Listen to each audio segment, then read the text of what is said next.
AWS limited AWS buckets to be created per account to 100. That was a hard limit. So you could not change that earlier. But the number of objects which you can create is pretty high. So there is no limit on it.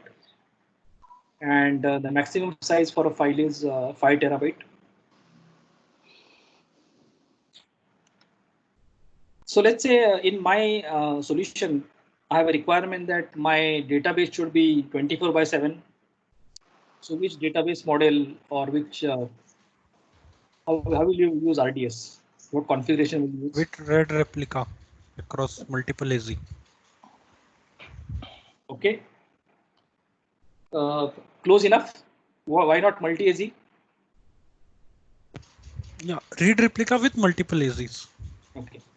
Now remember that those multi-AZ option is primarily an availability option, failover option, and a read replica is generally used for scaling the workloads. Now I'm basically specifying wording my questions because you will see a lot of exams. They will actually use similar words. So when you look at somebody says high availability, there is no mention of scalability or scaling read workloads, then the option should be multi-AZ. And the read replicas, yes, that's also kind of close. Read replica can be promoted as master. And if you are using 5 read replicas, then how many licenses you are paying for that RDS instance? 6. 5. 6. Yeah. Yes, you are using 6 because 1 is for the master one, 5+1. And what is the concept of DB subnet?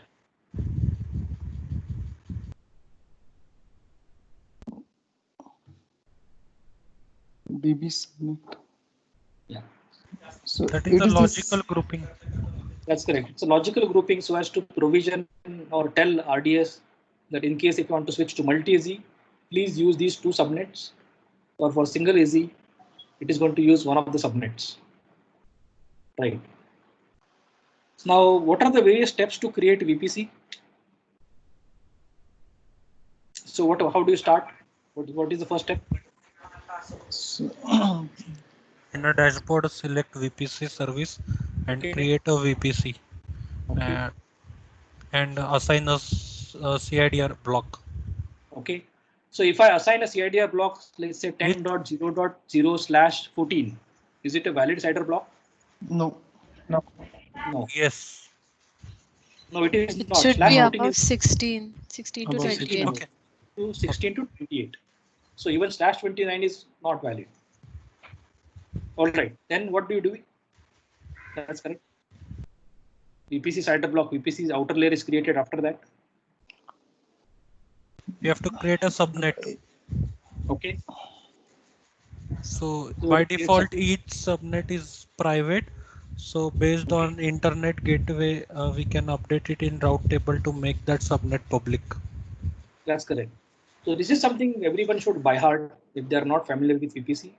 Public subnet is a subnet because the routing is associated with internet gateway. So whenever you see internet gateway, it means most likely it is going to be kind of public subnet.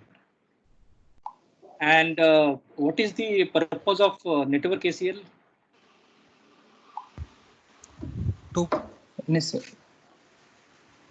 Network ACL.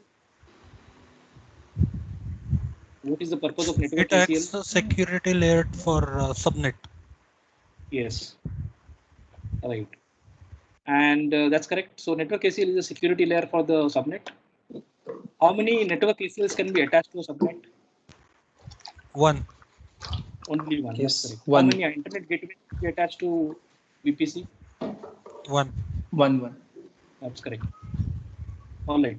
So we have looked at VPC. I think so. Ensure that if you are following this, then you have to create this custom VPC. You have to spin up one EC2 instance in the public subnet.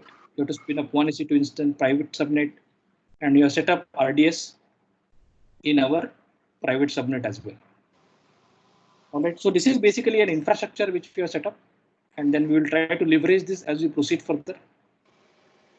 And so we will actually stop here today, and tomorrow we will actually look at various AWS services which are kind of useful for using command line, then using IDs and so on. So ensure that you have Eclipse ID, not Eclipse, you are using IntelliJ. ID is configured on your machine. Most of the people should be having that. And then we will look at other services such as how to use SDKs, how to consume various services, especially S3. Then we will look at DynamoDB also, at SQS and SNS, and how we basically typically use cases around those and how to use those. All right. So before we wind up for the day, ensure that you stop your instances and stop your RDS as well. So go to RDS, and in case of RDS, yeah. The VPCs and the internet gateway, they don't cost us, right? No, internet gateway will not cost you. No. And the VPCs and the subnets. No, subnets is free. VPC is free.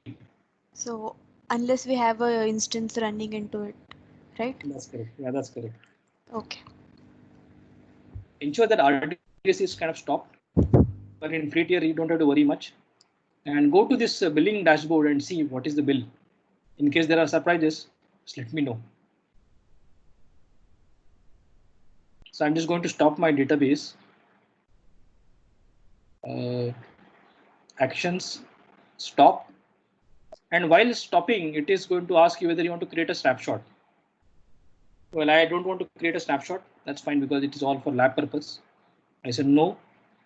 Just stop now.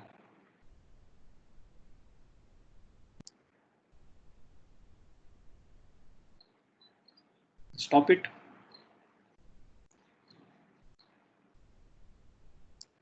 And you can also check your billing. Go to your billing dashboard. And if you have set up your alerts, hopefully if you have not received any alert, it means you are under control.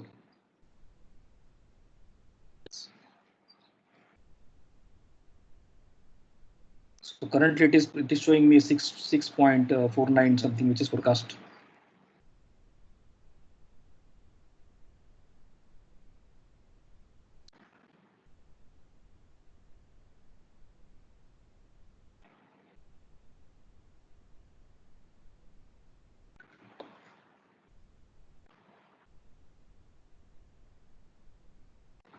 All right, there. I think then let's see you tomorrow.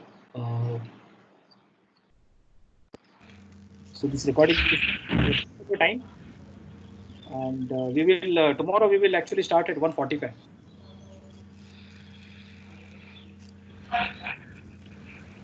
Okay. All right. Thank you. Bye. Bye. Thank you. Thank you. Bye. Thanks. Bye. Thank you.